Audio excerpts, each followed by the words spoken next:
democracy is not perfect, but it's certainly the best form of government overall that we can imagine. Now, the particular sort of democracy we have is a form of representative democracy where what we do is we get to participate in a process where we choose people who are going to represent us. In other words, we trust people that we choose to make decisions, to make judgment calls about complicated issues on our behalf. And because of that, I think it's really important that when we are thinking about who to choose as our political leaders, recognising that we're trusting their judgment, we don't just look for things like, have they got skills, have they got qualifications, have they got relevant experience.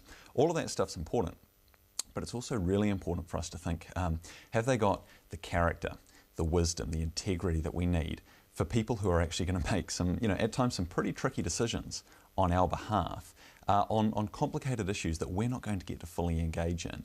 That's really the beauty and at times I think the challenge of the system. For some, the tendency towards cynicism or even apathy is because of a lack of trust in politicians, and that certainly hasn't improved recently. Don't vote, it only encourages them, etc. How do we challenge that one? How do we turn around, I suppose, people's cynical attitudes or lack of trust towards politicians? Yeah, the stereotype is certainly there that politicians are on the same sort of level as used car salesmen, and there seems to be some data to actually back that up. I think one of the first things we need to do is actually appreciate the incredibly difficult job that politicians do and the responsibility we have in contributing to that.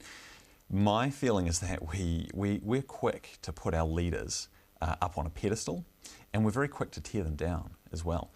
We often, I think, want to make them responsible for things that they actually can't be responsible for. So if something's going wrong with the economy, we'll tend to say, well, what's the government doing about it? Now, the government, don't get me wrong, the government has a role to play, a crucial role to play, but they can't be responsible for the entire economy. They can't be responsible for the health of all the families in the nation.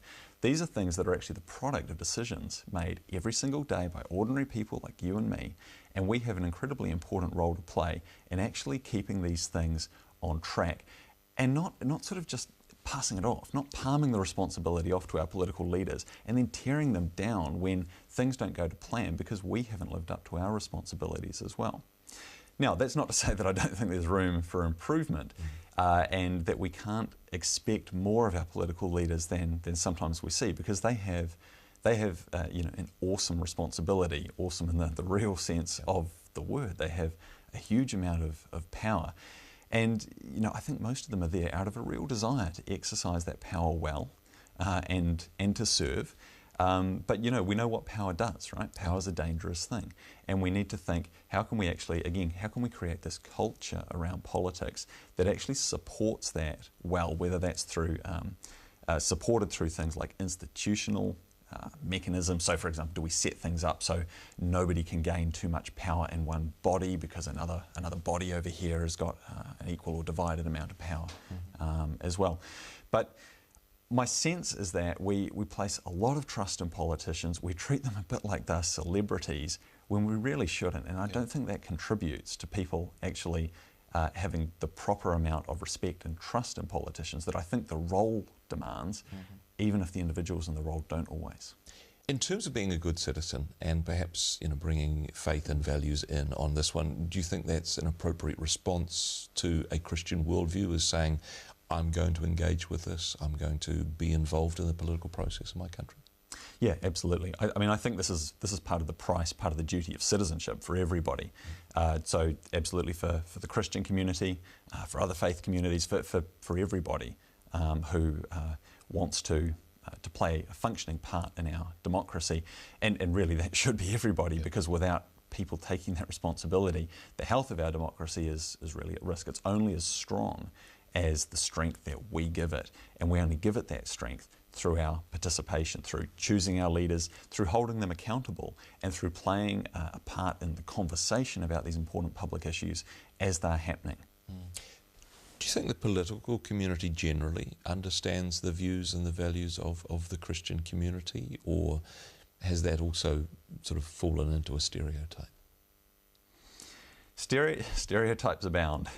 There are plenty of stereotypes, just as there are stereotypes of politicians. I think it's I think it's easy for everybody to retreat behind the stereotypes. I think the hard work for us is actually to get out in front of those stereotypes. Now, all of us, whatever groups we happen to fall into, often don't help ourselves playing to the caricature or doing things that fit the stereotypes.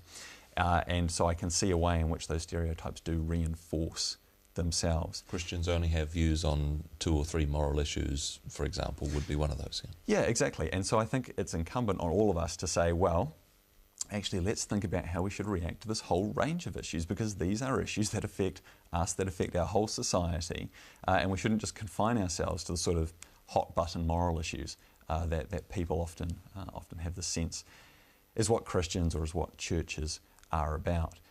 Again, I'd go back to what I said about, engaging from the point of view of our common human identity and recognising the commonality that all of us have, whatever faith tradition we're from, and the common interests that we really want to see outworked in the political sphere, and the process of debate and discussion and disagreement that needs to take place to do that. But that's part of the mix then. You believe the Christian community has something of value to contribute to policy and politics? Yeah, I believe so. I believe there is a viewpoint there that should be heard. There are a set of values, there's a history, there's a tradition that should be heard. Just as I'd say everybody, from across the whole of society should be in the public square contributing on this basis. I think it's easy to make the mistake to think that we can't bring these things into the public square.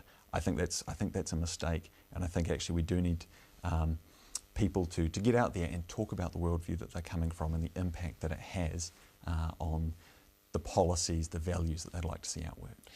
One of the difficulties with this, Alex, is these are complicated issues, and it can be daunting for the average citizen or voter to say, well, how do I engage with this at a local level? I mean, not all of us are involved in think tanks or groups that influence policy, but how can we engage, perhaps at a local constituency level, with the political process? I think you're right, these are complicated issues. So I'd go back to my earlier point and say, this is why it's so crucial that when we choose people to represent us, we don't just look for sort of technical competence, we look for character and integrity and wisdom as well, because they're going to have to make some decisions about some pretty tricky issues. Despite the fact that they have a whole army, it seems, of advisors, policy analysts, researchers to advise them, professional politicians, they are faced with difficult choices where it is hard for them to know often what the right thing is to do, and there's plenty of disagreement. Now, having said that, there are some ways in which we can, and I think should, all look to play a part in interacting with that decision-making process. So the first of those is obviously voting itself, where we don't just choose people to represent us, but we also hold them accountable. Now, accountability is sometimes a bit of a scary word, but it's a crucial part of the political process, because it's where we get to say, we selected you to exercise judgment on our behalf. We're not so keen on the way you're exercising that judgment, or maybe you're doing a great job, keep going with that. But it's a feedback loop. So one of the important things is for us to be really well engaged in that feedback loop, understanding the issues, understanding the system that we're interacting with. So for example, really knowing how MMP works, and playing an active and informed part, because that helps keep our democracy and our voting system strong. Now, while the conversation is happening between elections, there's plenty of things we can be doing as well. I think in New Zealand, it's really easy to talk to your local MP, to actually communicate with Parliament, with government, to make submissions about issues, and there's so much information out there on this stuff. The challenge, I find, is actually to digest all of the information and to work out which information to trust, which to rely on, and which perhaps you might discard. But there are plenty of opportunities like that. So one thing that we have done in the past, for example, is run forums leading up to general elections to provide people with an opportunity to actually hear from the candidates themselves. So look out for things like that. Look out for public meetings with your politicians. Look out for accessible writing and analysis and public events that can help you actually unpick the issues of the day and understand what's below the surface, because we often just get these sound bites. Yeah. Another important thing we can do, I think, is really try and engage with the media, with the public conversation about politics, because it's easy to sort of say, well, hey, that's all fairly superficial, it's sound bites, etc. And there's some truth to that, I think, but there's also some value in what's there. And some value, I think, in us saying, hey, we want a bit more than this. We want to go a bit deeper with these issues. And actually to be active participants in the conversation. Write letters, write to your newspaper, write to your MP. These are all steps that all of us, ordinary citizens, we can do these. We can participate, and the health of our democracy depends on doing that.